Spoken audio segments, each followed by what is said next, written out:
All right, fat boys, for those who are still in Europe, which is a scarce few of us, the Christmas markets have started. That means a couple things. Number one, it means it's Thanksgiving weekend. So to the Americans who celebrate, happy Turkey Day. And by the time you watch this, it should be real close.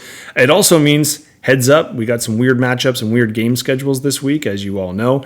Turkey Day, I don't know what that means to everybody, but for me, I just think it means eating a lot of food, drinking beer, and probably watching a lot of football. So the football will be played early and often.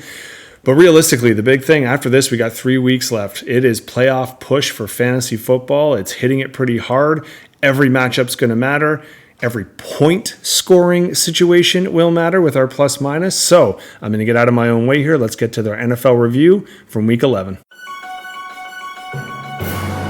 With every week that goes by, I think, all right, I've talked enough about a couple coaches I don't like, and mostly quarterbacks and how crazy that's been this year. Next week, normally by now we're talking about like a wide receiver upstart, and we've had a couple of them, or running back issues and how many backups we have. But once again, when I recorded this last week, at the time of recording, we didn't know as much about Watson, but the AFC North had all 4 starting quarterbacks from the start of the year ready to go. Fast forward 1 week, we know Watson was out leading into it. Now we know Burrow's out. That's 2. Lamar Jackson left the game limping. Now, I've heard he's supposed to play, but I don't think limping is great. And Kenny Pickett, for the Pittsburgh Steelers, who was winning games, had 1 pass that went over the first down marker, longer than 10 yards in the entire first half of last week's game. I don't really know what to deal with that. I did do some math here, and so because I have to just repeat what I said at the beginning, coaches, quarterbacks, we're doing it again. We're kicking it back this week, although I'm going to do it a lot shorter. I've been going a lot longer the last couple weeks. But I can't help it. Staley, Chargers coach, I don't know if you've seen the press conference. Go watch it. Or stop asking about it. I can't believe that you can just do that. Now, granted, the media is not your boss, but to say that public favor doesn't influence some of these decisions, we know that's not true. Sometimes it is easier to sell your tickets to fans and to ease things with a coach who can at least playfully insult the media in a funny Bill Belichick way. And if you're winning, obviously, in the NFL, no one cares. That they've made that painfully clear with all of the other off-the-field issues they like to skirt aside. But when you're losing, and you're the person who calls the defensive plays, and you're losing often because of your defensive calls, I think it's hilarious that you can just say, so stop asking me. I wish I could do that. It just, if I don't show up on time and my classes just start and my boss is like, what happened? I'm like, hey, stop asking me. I had a morning. Well, actually, I do know a colleague that used to do that. She didn't last the whole year, but still, she did try it. So maybe it's not actually that unreasonable. But going into our quarterbacks, doing some quick math, unless I'm wrong, and this could be 50-50, because as the time of recording, not all starting quarterbacks for the upcoming week have been called. I can guarantee 19 to 21 of the opening day starting quarterbacks are actually starting this week. That means anywhere from about maybe 11 to possibly as many as 14 starting quarterbacks in week 1 are starting by week 12. Now, some of them are by choice, okay, because they're not doing so hot. Some, obviously, and most are by injury. Now, one of the big ones we had in terms of the Jets, I mentioned already the NFC North, so I'm not including them on the list. There was a couple people who got rocked, and then the Jets who just, confidence-wise, Wilson, our mother lover, got rocked. So it's just been named a little while back. Tim Boyle will be their starting quarterback. Remember, Aaron Rodgers was their starting quarterback and is still now apparently sending videos to teammates about his workouts and how cool he is. But now in the 2 New York teams, a massive media market for any sport, but obviously football, we've got the guy from Goodfellas and now the detective from Brooklyn Nine-Nine in Boyle. Interesting strategy, New York. You do you. Not that he could do much worse, though, as someone who had Garrett Wilson at least one of his pools, who ended up in the negatives. And if you watch, it's not like he was not open. You got to try something. I'd say the other one that I'd say is 50-50. The Pats have said they're sticking with their mediocre guy, which really does show that they want Mac Jones in there just to lose a couple more games and really cement the idea that they could get a top 2 or 3 pick. So good for you, Belichick. Seattle, as of right now, Geno Smith, I think, is expected to play. But if you actually watch that game, I don't understand how anyone could physically get hit harder by a person and not have it be by a truck. Go look it up. He just got rocked so hard that, I mean, I know we know that the football is, the rules favor the quarterback. It's a lot harder to hit them. And there's these touch roughing the passer calls. This is the hardest hit I think I've seen a quarterback take in the recent memory without it being a flag. He just got completely flattened. And I don't know if it's legal or not legal, but I'm surprised he's up. Apparently he was out for a while. I think he got back in the game. So I imagine he'll keep rolling, although the running back in Seattle, not so much. So that poses a good, an interesting proposal. I will get on to next week's matchups more than I normally do, just because there's so many different ones. But I did want to, because this is being recorded and hopefully will be out on the Tuesday. That's November 21st, but maybe I need an extra day to do the editing. Sometimes it takes me a while, folks. I did actually get up and did that thing where the first half of the Monday Nighter had already happened, and I just went back and watched it and then fast forwarded, the in-between commercial bits, because I really wanted to see. I mean, this is a return of the Super Bowl from last year. We had Chiefs at home against the Eagles. Massive fantasy implications for this week. So many matchups came down to this morning/night, depending on your time zone. And I wanted to see what was going on. And I have to say, it was raining, so that is going to bring things down. But it was fine. I don't think it was worth getting up for, which does not bode well for the Super Bowl. I hope it gets a little bit better, but it kind of just made me sad. And not the tush push. That is frustrating that they could just rugby played. And it's obviously not illegal. You can't make it illegal, but I just don't know what you do aside from just hit someone with a chair just repeatedly. It does not help. And if you look at sports like FanDuel, if you're the kind of person who wagers, I don't think it helps Hurts's MVP odds, because so many of his rushing touchdowns aren't really him. It's just his line, and they just spear him in. I mean, obviously he's physically strong enough to handle it, but not super impressive. The Chiefs suck, man. I don't know who's been watching the Chiefs so much this year. Now, full disclosure, in a keeper league, I've had Mahomes since he started, since he was a rookie. So I always have a soft spot, even in most of my leagues where I don't end up having him. But he used to be super fun to watch. And he ran around. He was like a kid playing. But you realize it's because he had people to throw it to. Go and look at some of the drops. Not just the big drop from MVS at the end when he bobbled the game-winning touchdown. That was a tough pass. And in the rain, that can be kind of tricky. He should have still caught it, obviously. And the Chiefs should have won. But they didn't. And that's okay. So many people over the middle. So many people running weird routes. I don't know, just for people who like watching football, can we all throw $20 in? And if there's a million of us, 20 million should be able to buy a receiver or two from Mahomes, shouldn't he? Isn't the NFL more fun when they just have a fun offense? How many more years is Mahomes going to have in his prime? Can we get him a receiver, please? Anyone? Someone help Kelsey out too? I don't know. Anyway, on to next week. Week 12 is going to be an interesting one. Fantasy-wise, I'll talk about that later. But just for those who celebrate and for U.S. people who like putting turkey in their mouths, happy almost Thanksgiving. And with Thanksgiving, as someone who does not tend to celebrate American Thanksgiving unless I'm invited to a free meal, what it does bring is awesome football. So, football. Let's hold on the awesome. We'll see how that goes. So for those who don't know, the Thursday schedule is already set. Our midday game, which is quite nice. We get an earlier game here on this side of the pond. It's Green Bay at Detroit. Then we got our slightly later game if you want to stay up a little bit later on. I think about 10:30 my time, so you can do the adjustment. Washington at Dallas. And then the night game on Thursday, San Francisco at Seattle. And then for the first time, if you haven't paid attention, there is a new one this year. They're doing a Black Friday game. They figure once people are tired of shopping, so it's midway through the day. I think it's 4:30 Eastern time or 3:30 Eastern time. Now I can't remember. It's one of those two. Look it up. We got Miami at, wait for it, the Jets. Not the game they thought they were getting when they put this in the regular season schedule. I can guarantee it. They thought this would be like a AFC East sling fest, not a Jets defense who's surprisingly good, Miami's Dolphins offense, which is obviously good, and then Jets offense, which is obviously not. Do have some interesting one, though. The Sunday Nighter is going to be Baltimore at the Chargers, which, if you like watching Staley quotes, let's just keep the Chargers in at prime time just so we can all get to watch the horrible calls and the post-game reactions. And then, which you wouldn't think would be entertaining, but Fields is heading into the Dobstoppers Field in Minnesota for our Monday Nighter, so it should be interesting. No bye week, so we got tons of options, which we're going to need because we're getting down to it. Regardless of the league that you're in, we only got a couple weeks left at this stage. The playoff races are getting tighter. Everything is kind of mattering in terms of your positions, who you're picking, who you're putting in, what do the matchups look like. So, before we look ahead to Week 12, let's reflect on what happened in Week 11. We're getting to crunch time, which means any team that wants to make that last minute push, now is definitely the time to have big weeks. Justin took that extremely literally and then got a little bit of luck.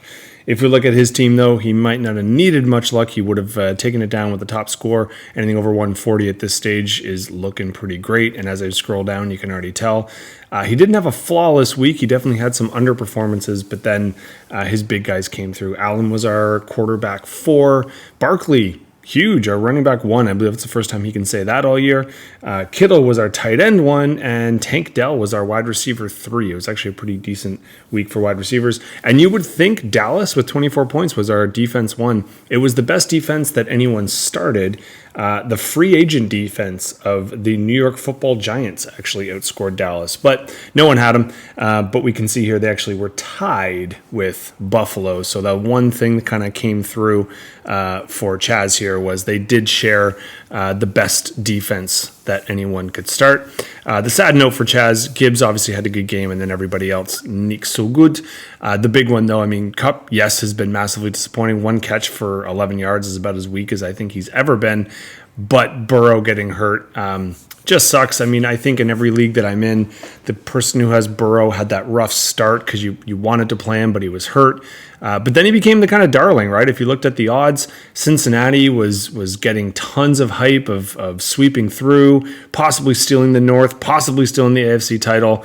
And Burrow was a huge part of that. But we know now he's done for the year. We take a look at the bench. There's not a whole lot to speak of, except that Justin actually did leave some points on the board, which, he didn't obviously need, but nice to know he almost could have put up 150 if he really wanted to. This is our biggest blowout of the week, as well as our highest score. Chaz, this is kind of a ding to your run. You were definitely on a bit of a last few weeks. You're on a climb. I think hopefully you're going to hit the waiver wire and try and sort out your quarterback issue. Fortunately, we are a single quarterback league, so there is some talent still available at quarterback. Things are not lost, but you're definitely also going to need Kupp to figure things out. And Waddle's a weird cat. You would have thought, Hill was out for a little while in this game. They're playing Vegas' defense, whose secondary is decimated. I'm not sure what has to exist for Waddle to have a massive game. This, I thought, would have been maybe it, but why waste it on a performance here? Maybe he bounces back next week. Your Bears come back, and Brown, I didn't even get to him, but if you watch the Monday Nighter, that's about as bad as he's played too. So let's chalk it up to a horrible week for Chaz. Justin, though, you're riding the top wave here. If Jake kind of falters at all, or if you can keep catching up, maybe you make a push for that top spot. But keeping the top couple, you're right in contention for the bye week, which I would think is where you want to be, pal. Speaking of our number 1 seed, he was outscored by our number 2 seed, but he still got the edge. He takes down Horst, who did overperform, but if you looked, his projecteds were quite low coming into this week. I think he was hopefully banking on, if we look down at his bench, I think he was kind of hoping a guy down here was going to come back. He was supposed to at one point, and now he's not, and he's still not 100% for next week. Now, he did leave Gus the Bus on the bench. Gus was our number 3 running back. That certainly could have helped him out. And CJ Stroud could have helped him out instead of Hurts. But if you look at the differential, it's not that much. Realistically, what he needed, maybe Gus is his flex. He needed his tight end to show up a little bit more. But if you look, everybody hit their projecteds. And then in some cases like Ayuk, who was our wide receiver 2, doubled them, except for Hurts and his tush push. So realistically, Horst just kind of needed more firepower because Jake had his guns ablaze. And if you look at his top 3, that was pretty much it. Hill and Allen, this was wide receivers 4 and 5 respectively. Lamar Jackson was our quarterback 5 this week. And everybody else just did enough to get by. Even White had a decent game with the touchdown. Connor a bit disappointing, but you can see how it breaks down. He didn't really have much of a bench. His namesake did not this time outscore Ingram, although only would have costed you 2.2 points to put yourself in the game there, Jake. I don't know why you're not thinking about it. We got a couple weeks left, so Jake, you don't have to hang on for too long. Your number 1 spot will guarantee you a bye and actually get your money back, which is something I'm hoping, I would assume you're shooting for. Horst, you've had a good enough season that you endure the loss and the low score. It didn't necessarily cost you too much. You still maintain your playoff spot, and we'll get to part of the reasons why as we go through the next matchup. So best of luck to both of you moving on, and let's see if you can hold on to your spots. I said this would be one of the more pivotal matchups this weekend because we had our 5th and 6th. We had the matchup, and essentially nothing happened. They stayed 5th and 6th with just kind of a slight movement or point differential movement. How did we get here? I mean, V, a little bit of a disappointment. B, a little bit of an overachievement. If you look at your team, it would be your MVP. Sorry, I'm going to say B more emphatically so you don't confuse it for a V. Warren was your big surprise this week. He was our running back 2, outscoring massively Najee, which is not a huge surprise if you look at the talent base. But all of your running backs overperformed, which was a huge kick for you because Goff and Lamb did not have the weeks that they had before. Got to be happy with Paca Nacua coming back a little bit. I mean, it's at Cup's expense possibly, but he's got to feel pretty good about that. The big one that you got to be kicking yourself in, and I know it was Thursday, was Andrews. Looks like he's out for the year, so you are in need of a tight end. Fortunately for you, you do have one on the bench. I actually can't remember if you had him already or if you just went and picked him up because Andrews did get hurt on the Thursday. You left your Bears on the bench, and both Bears did just fine. They actually would have helped you out. So that's got to be news or good news for you as you go into next week when they have a more prime time matchup. V, you did waste, unfortunately, a good performance by Herbert. He was our quarterback 3 this week, but everybody else didn't do much. Your defense, Miami was our defense 4 of the week, and 18 points from a defense is nothing to sneeze at. Yeah, you had a little bit of a bye issue. It's just, Henry and Jacobs have been kind of your keys to success and failure. I'd say Chase in the same. I think with Burrow being out, I don't know how you feel about him going forward, but he's still Chase, and I would assume sometimes it goes one way or the other, right? When it's a young quarterback coming in, sometimes your top guys get screwed over, and obviously the offense isn't as fluid. But sometimes it's tunnel vision, where if I'm just a quarterback and I'm crapping myself back there, I'm just going to look for who's the best guy and just force it into him. So if I'm you, that's what I'm hoping for. And it's not against, there's some evidence to suggest, look at what's happening in Vegas and Devontae Adams. So perhaps you can bounce back as someone who's just behind you in the points. I hope you don't, but as someone who kind of likes you as a person, I guess I hope you, I don't know. You don't need to make the playoffs, right? I can instead. Anyway, buddy. Best of luck for both of you moving forward. You got to be happy that you both survived the 5-6 matchup and maintain playoff position. 3 weeks left. Let's see if you can keep treading water. Speaking of me, I did have a chance to make a big push. I did have a chance to get myself into that playoff spot. I'm only really going to talk about myself for one sentence, and I will stick to that because I'm that upset with myself. But Mark, congratulations, buddy. I've been trashing you a little bit with some of the moves you're making in the last few weeks, but you dummied me here, and you did it by your running backs. All 3 of your running backs outscoring their predicteds and doing just fine. Even Pollard, who's like barely ever scored this week or this year, came through for you. So congrats on that one. Didn't quite get your receiver production I think you were hoping for, and you do have some issues on the bench you got Robinson coming back next week, so good luck there. And if you put together a run, I think I did the math, you're not technically out of it yet, so best of luck on that one. For me, I had 2 decent performances, but let's be honest. This is my problem. I got cute. Trevor Lawrence would have won the week. Dobbs did fine. That's 2 sentences. I'm so sad. Waylon knows it's not over till it's over, and in the tightest matchup, 8 points, he took down our our top seed, now our number 3 seed in Ben. Congrats, showing that you're not out of it yet. This time you did it without Dax going off for like 50, but you had Ridley, who was our wide receiver 1, go off for almost 30, which was by far the performance I think all of his owners have been waiting for all year. The aforementioned Adams, who's now just getting funneled the ball by his AOC, he's got to be happy with that. And that was pretty much enough to get you by. And then Pittsburgh's playing Cleveland's defense with the quarterback who can't throw. Well done there, sir. McCaffrey was our running back 5, and Washington was our defense 5, which is good. Tucker, our kicker 5. So you would have thought with those kind of scores, Ben would be happier, but obviously he doubled down on the Miami running backs, and they kind of screwed him for a combined 10.8 points. And Achan, not sure about the health there. Brown, same. You would have thought maybe he would have had a better love.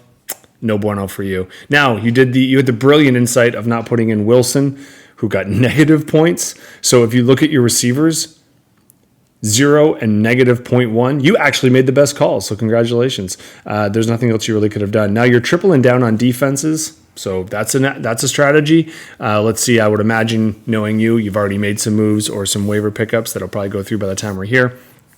Whalen, you actually left some points on the bench. Tua had a good one. Cook could have gotten you some points, but you didn't need them. A win is a win is a win. You're keeping your playoff hopes alive. You're only like a game or so out and some points. So let's see how that rolls into next week. Before we get to week 12, just a quick snapshot as usual. So we do have some tight-knit group here, as we always seem to. I keep mentioning it. This is why the 3 wins technically are not out yet, because 5 wins is actually getting you into the playoffs, but there is 3 weeks left. So you got to go on a run, and you're going to need some help. As you can see, though, if you haven't noticed, we do have our first 2 confirmed playoff-bound people, not surprisingly. Now, you're not guaranteed the top spot yet. Jake, I think, has to win pretty much 2 of the next 3 or get massively outscored, and he can cement his number 1 status. Justin's making it hard on him by actually, outscoring him and putting the pressure on. So let's see how that goes. Ben, that was a pretty costly loss for you because you dropped the game, which you needed the game plus the points ahead. You either need to score a ton more than Justin and have him drop a game, or you're going to have to gain 2 games on him. So that is quite detrimental. B, you're tied for 4th, which is nice. You got a little bit of wiggle room. And V, you're hanging on like a thread, and the rest of us, well, not going to lie, we're gunning for you. So let's see what matchups we need to make that work out. I would love Ben to continue his slide. My predicteds don't always show that that's the case. Whalen's going to try and take down a playoff team. I'm not going to lie to you. Sometimes you look at your matchups and you want the lowest seeded person, but I just lost to the lowest seeded person, so I can tell you that's not all it's cracked up to be. But to be honest with you, right now, I kind of want to beat anyone in the playoffs. So I think Whalen, if you're in the same mindset as me, taking down Horst is what you're into. Whereas Horst, if you want to put us down, that's your chance. We do have a 9 and 10 battle, but it's the 3, so definitely one of you is going to have 4 wins. So that's a good start for one of the 2 of you. The loser might be, and this might be an old school, WWE situation. The loser goes home. Let's see how you guys react to that one. And then we got a 1-6 and a 5-2, right? So these are our potential playoff matchups. This is great for everybody in the league because if you are near the top of the spot and you want to see 1 and 2 go down, then 5 and 6 are going to be fighting for them. If you're like me and you're on the outside in, maybe you just want 1 and 2 to do what they should and knock 5 and 6 down a peg so we can make it up. All this to say there's tons of possibilities. Check your schedules. Check who you're playing. Make sure you know what's going on. Definitely this week. I know if you're watching this video, you're probably keeping up on it anyway, but we do have a ton of games on Thursday, 1 on Friday. You want to make sure you're doing your waiver moves early and not just waiting to the last possible second because a lot of teams are out. So here we go, folks. This is go time, week 12. Let's make it happen.